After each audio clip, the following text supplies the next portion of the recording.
వారికి చెందిన పదం. వారిని ఎలా సంబోధించాలి? దీర్ఘదర్శి, self made person and icon, క్రమశిక్షణ, నిబద్ధత, పద్ధతి. మీరు ఏ పదం తీసుకున్నా 100% వారికే చెందుతుంది. నాలా ఎంతో మంది కళాకారులు సినిమాని ఆశ్రయించి వచ్చిన వాళ్ళే.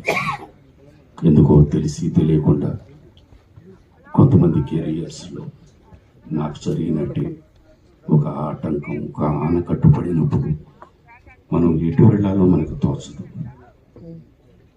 ఎవరిని ఆశ్రయించాలో కూడా మనకు తెలియదు. అలాంటప్పుడు నిజంగా భగవంతుడు, ఈ భగవంతుడు